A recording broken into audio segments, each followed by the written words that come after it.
कभी सोचा है, जब पूरी सृष्टि का सबसे बड़ा काम शुरू हो और वो काम बीच में ही डूब जाए, तब भगवान कैसे बचाते हैं? शस्त्र से नहीं, कभी कभी आधार बनकर। आकुशुमार अलार।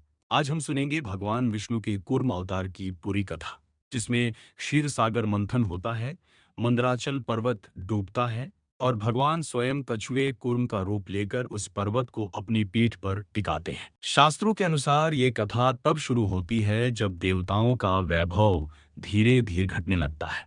एक दिन महर्षि दुर्वासा एक दिव्य माला लेकर आते हैं।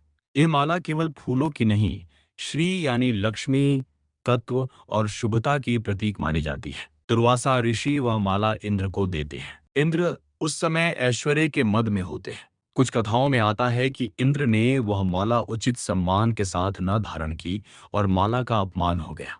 ऋषि दुर्वासा क्रोधित हो उठते हैं और इंद्र को शाप दे देते हैं कि देवताओं का तेज, बल, श्री और समृद्धि क्षीण हो जाएगी। शाप का प्रभाव तुरंत दिखाई देता है। देवता दुर्बल होने लगते हैं और दूसरी ओर दैत्य, दानव, असुर शक्तिशाली होने लगते हैं।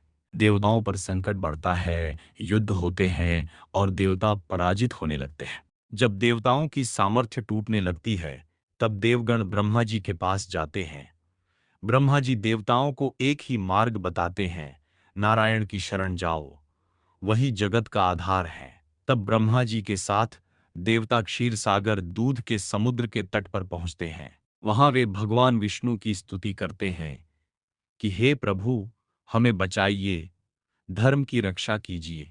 भगवान विष्णु देवताओं को दर्शन देते हैं और कहते हैं, देवताओं की शक्ति वापस लाने के लिए अमृत चाहिए। अमृत समुद्र के भीतर छिपा है और उसे पाने का उपाय है समुद्र मंथन।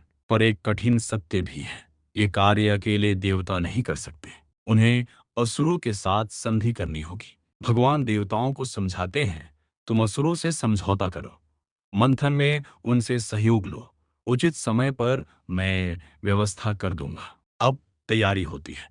मंदराचल पर्वत, इसे मंथन की मथानी बनाया जाता है।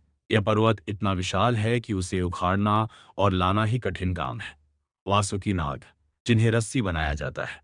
देवता और असुर दोनों वासुकी को मंदराचल के चारों ओर लपेटते हैं। कई कथाओं में यह भी आता है कि असुरों ने हठ किया, हम वासुकी का मुख वाला सिरा पकड़ेंगे। देवताओं ने दूसरा सिरा पकड़ा, पूंछ वाला। फिर शास्त्रों में यह भी वर्णन मिलता है कि अनेक औषधियां, वनस्पतियां, बीज समुद्र में डाले जाते हैं ताकि मंथन से जो तत्व निकले वह अमृत के योग्य। और यहीं पर सब कुछ टूटने लगता है। जैसे ही मंदराचल पर्वत समुद्र में रखा जाता है, उसके नीचे कोई आधार नहीं होता। वह भारी पर्वत धीरे धीरे समुद्र की गहराई में डूबने लगता है। देवता घबरा जाते हैं, असुर भी चौंक जाते हैं। पूरा मंथन रुक जाता है क्योंकि मथानी ही डूब गई। तब भगवान विष्णु अपनी लीला प्रकट करते हैं। वे समुद्र में उतरते हैं और एक विशाल कछुए का रूप धारण करते हैं। यही है कूर्म अवतार। भगवान कूर्म अपनी पीठ को आधार बनाते हैं। मंदराचल स्थिर हो जाता है और मंथन फिर से शुरू होता है। बहुत सुंदर भाव यह है कि जहां पूरी सृष्टि को आधार चाहिए, वहां भगवान स्वयं आधार बन जाते हैं। अब मंथन चल पड़ता है। देवता एक तरफ, असुर दूसरी तरफ वासुकी को खींचते हैं और मंदराचल घूमता है। मंदराचल पर वृक्ष, लताएं, जीव जंतु घर्षण से आग पैदा होती है। वासुकी के मुख से धुआं और विषैली उष्मा निकलती है। कथाओं में आता है कि उससे मेघ बनते हैं और फिर वर्षा होती है, जिससे आग शांत पड़ती है। और इसी बीच भगवान कूर्म सब कुछ सहते हुए स्थिर रहते हैं, सृष्टि कार्य को टिकाए रखते हैं। मंथन का नियम है, पहले भीतर का भारी कड़वा तत्व ऊपर आता है। सबसे पहले समुद्र से निकला भयंकर विष, जिसे कई ग्रंथों में हलाहल या कालकूट कहा गया है। वह विष इतना प्रचंड था कि उसके फैलने से तीनों लोकों पर संकट आ गया। देवता, असुर, ऋषि सब भयभीत हो उठे। तब सबकी रक्षा के लिए भगवान शिव आगे आते हैं। करुणा से प्रेरित होकर वे उस विष को पी लेते हैं, पर उसे पेट में नहीं जाने देते। वे उसे कंठ में रोक लेते हैं। इसी कारण शिव को कहा गया नीलकंठ। कुछ पुराण परंपराओं में विष के विषय में भिन्न विवरण भी मिलता है। पर विष का निकलना और सृष्टि की रक्षा के लिए शिव का महान त्याग, यह भाव बहुत व्यापक रूप से वर्णित है। अब मंथन आगे बढ़ता है और समुद्र अपने भीतर छिपे दिव्य तत्व बाहर निकालने लगता है। शास्त्रों में अलग अलग क्रम मिलते हैं, पर सामान्य रूप से ये प्रमुख तत्व बताए जाते हैं।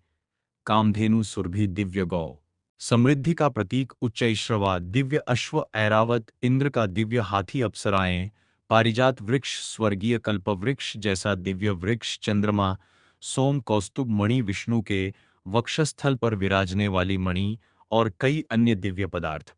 रत्न। फिर एक अत्यंत महत्वपूर्ण दृश्य आता है। समुद्र से प्रकट होती हैं देवी लक्ष्मी। वे तेजस्वी, सौम्य और शुभता की मूर्ति हैं। देवी लक्ष्मी देवताओं और असुरों सबको देखती हैं और अंत में भगवान विष्णु को अपना स्वामी स्वीकार करती हैं। ये संकेत है कि श्री अर्थात शुभता और समृद्धि सदैव धर्म और संरक्षण के साथ रहती है। और अंततः समुद्र से प्रकट होते हैं भगवान धन्वंतरी, आयुर्वेद के आदि देव। उनके हाथ में होता है अमृत का कलश। देवता आनंदित हो उठते हैं, अब हमारी शक्ति लौटेगी। पर इसी क्षण असुरों की नीयत बदल जाती है। असुर कहते हैं, हमने भी मंथन किया है, अमृत हमारा है, और वे बलपूर्वक अमृत कलश छीन लेते हैं। देवता फिर संकट में पड़ जाते हैं। तब वे भगवान विष्णु की ओर देखते हैं और विष्णु अपनी अगली लीला करते हैं। भगवान विष्णु एक अनुपम स्त्री रूप धारण करते हैं। इसे कहा जाता है मोहिनी। असुर मोहिनी के रूप, सौंदर्य और वाणी से मोहित हो जाते हैं। मोहिनी उनसे कहती हैं, मैं न्याय से अमृत बांट दूंगी, आप मुझे कलश दे दीजिए। असुरों को भरोसा हो जाता है और वे कलश मोहिनी को दे देते हैं। अब मोहिनी देवताओं और असुरों को पंक्ति में बैठाती है और लीला ये होती है कि अमृत का वितरण देवताओं के हित में हो जाता है।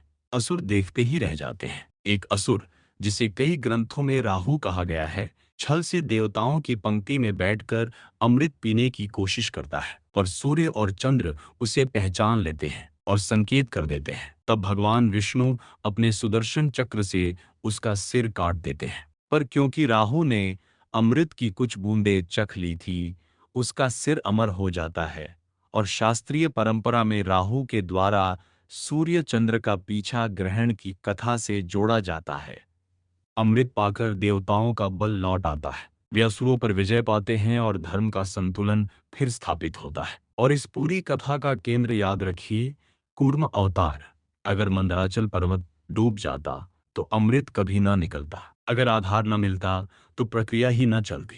भगवान विष्णु ने कूर्म बनकर यह दिखाया कि कभी कभी ईश्वर सबसे बड़ा चमत्कार बनकर नहीं, बल्कि सबसे मजबूत आधार बनकर हमारे जीवन को संभालते हैं। ये थी कूर्म अवतार और क्षीरसागर मंथन की शास्त्र सम्मत कथा। अगर आपको ये कथा पसंद आई हो तो वीडियो को लाइक, शेयर और चैनल को सब्सक्राइब कीजिए, क्योंकि अगली बार हम एक और अवतार की असली कथा लेकर आएंगे।